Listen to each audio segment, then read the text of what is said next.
So I know most of you are struggling or just hitting a wall at your current stake, and that could be 100 NL, 200 NL, 500 NL. It really doesn't matter because I'm going to go over one thing. If you hone in on, it's going to make a difference in your game. And for those of you watching for the first time, I like to give a little background on myself. I've basically been playing for like 2 decades. I hop on about 4 times a week playing mid stakes. Now, I don't have one type of strategy like GTO, ABC, or whatever. I really just focus on two things. The first is making good decisions because at the end of the day, we do have control over that. And the second thing is I just try to use strategies against my opponents and exploit them as much as possible. Meaning, I'm going to bluff without hesitating if I think somebody is weak. And after playing so many hands, you just pick up on these little things a lot quicker. Of course, as I'm getting this, I also want to let you guys know we have an awesome community in the pinned comments section where you can talk to me one-on-one as well as with some other high-level members. And like I said, if you're stuck or hitting a wall, then definitely get in there if you want to take these a little bit more seriously. Also, if you could tap the like and let's get right into this. It's also going to run for somewhere between like 15 and 18 minutes. So not too long today, but grab a bottle of water, some Gatorade, or some coffee, and let's lock in. This is also going to be like a continuation from the last video where we're going to pick up and kind of just get into it, man.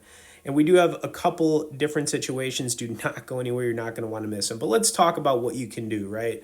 What I see is everybody's kind of playing the same way, right? We all have the same information. It's all out there. Everybody knows about GTO. Everybody knows about, what hands to play pre-flop in certain positions, etc., etc. But when you know that most people know this stuff, that's when you can start using it against them. And like I said, I'm going to have some different situations in this that you're going to have to just see, but it's going to be worth your time. And, the better you get at understanding how people are playing, that's when you can start exploiting them when they're, basically just using the same strategy as everybody else. Now, there's more nuance to this. It's not like you're just going to start doing this right away and, it takes time, but the more time you put into this, the better you get at it, right? And I just know the frustrations that a lot of people go through because I've been there, you know what I mean? Another thing that you got to get good at if you really want to take this more serious is you got to control those emotions, man. We're all going to take the L's when we're playing, and it's really how you handle it in that moment. Sometimes I'll just quit for the day if I'm just not feeling it. I don't really have those feelings anymore of like tilting.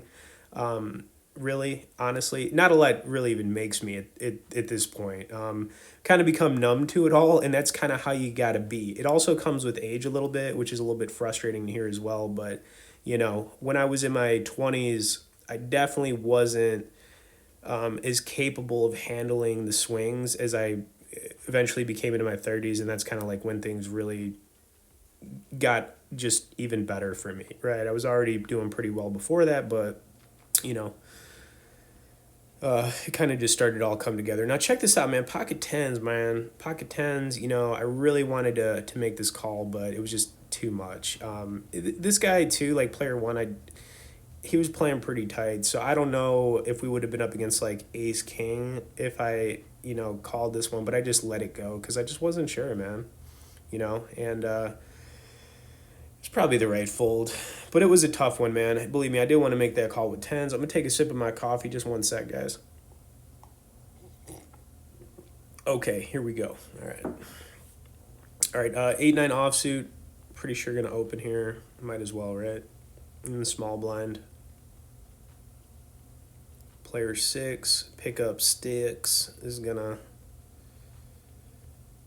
call us down. All right, not the flop we wanted with the 8-9, but we're already repping something, so might as well continue with it, right? Let's continue telling that story, okay? Hopefully we get this guy out the way. I think player 6 was probably calling with like something mediocre, so I think this is actually gonna work, and it did. I think the turn card would have been a king if I remember correct. Yep, there we go. It was a king. Okay. All right, so now we're warming up a little bit here.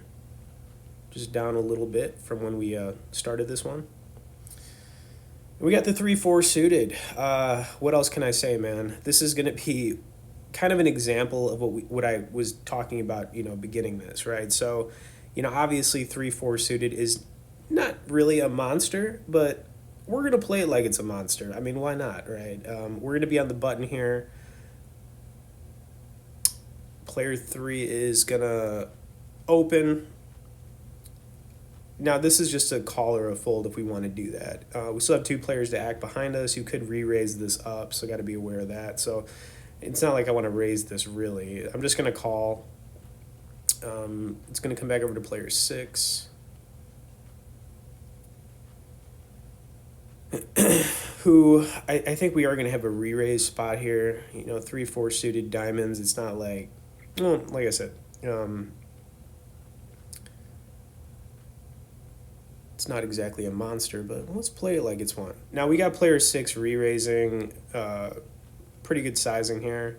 Now this is the thing, guys, like, if you're going to get involved with a hand like this after this kind of re-raise, then you have to automatically start thinking like, okay, what does this guy got? Okay, we're already going through what he could have in our heads, or you should be at least. You got ace king, ace queen suited, then you got your mid pocket pairs, queens, kings, aces.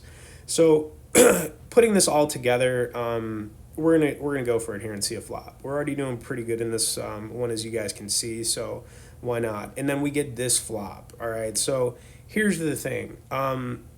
Player 6, I'm kind of hoping he has an overpair at this point, because he's going to be in a lot of trouble, okay? If he has ace king or something like that, I'm expecting him to continue anyways, because I would in this spot, because this board is just not very good.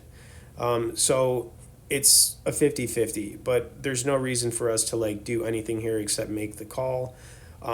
Which is exactly what we're going to do. But like there's no reason to re-raise here is what I'm saying as well. We're just going to call, we're just going to slow play this, and that's how we're going to approach it, okay? But I would definitely like to see a 3 or 4 on the turn. That would be pretty nice.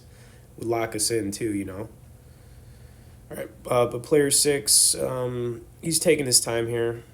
Probably just figuring out, what sizing to go with, regardless if he has something or doesn't here, Like I said, I'm expecting him to do his thing.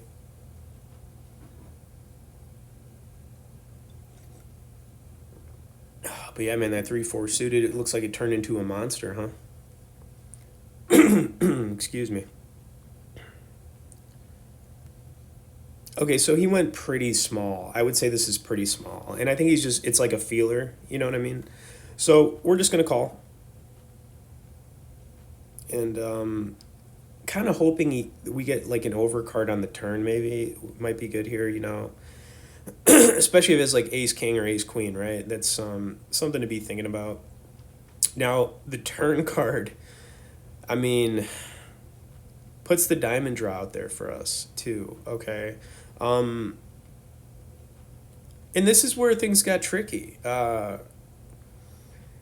because player 6 is going to go pretty large here. So now it's starting to feel like he has an overpair, okay? If he would have checked this turn, then I think we could obviously have put him on ace king or ace queen or something like that, but now we can put him on an overpair. Him having a draw here, like a diamond draw, doesn't make a lot of sense because we have the diamonds.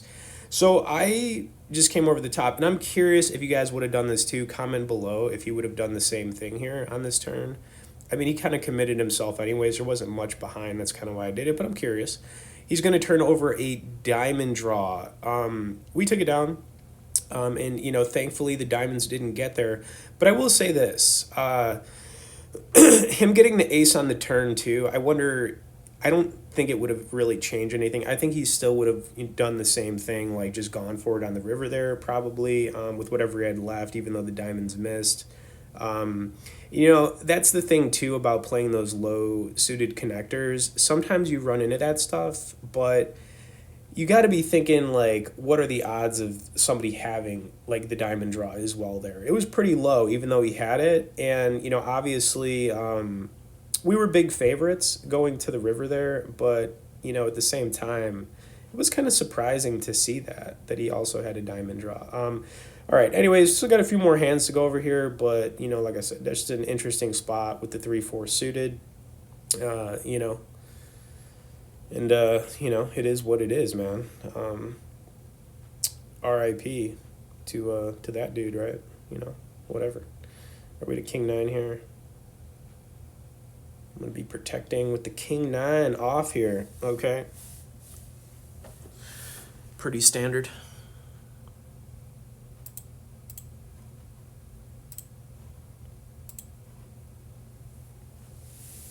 Really not a whole lot here. I was kind of just in check fold again. But then we hit the king on the river. This guy went for it. Obviously, I'm going to make the call because we have a king. And he was just bluffing at it anyway. Oh, he had a 10. I'm sorry. He wasn't bluffing at it. I mean, he kind of was, right? He kind of was. We got 8-10 suited. Definitely one of my favorite hands. 7-10 suited, 8-10 suited. I don't know why, but, you know, they're good to me. And if they're good to me, then they become my favorite. All right. Not a good flop for it, though. No diamond draw, really nothing. Got to just give it a check fold here. I didn't even want to continue with it, as you can imagine. Didn't really make a lot of sense. Ace on the turn. Okay, whatever. You know, it is what it is. And we get a 6-7 suited. So we've had a lot of, like, suited connectors in this, you know. So it's kind of like, let's see if we can make something happen again here with some suited connectors.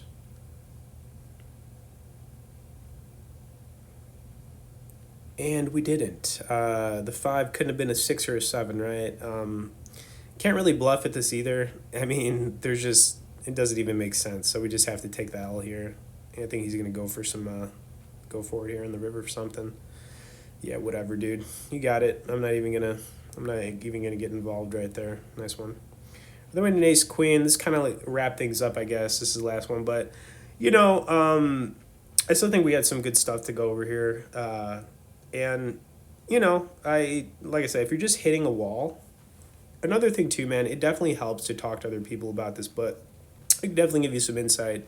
And just, you know, like I said, I'm always doing this. I'm going to continue doing this, and I've just been doing it for so long. I'm just not going anywhere.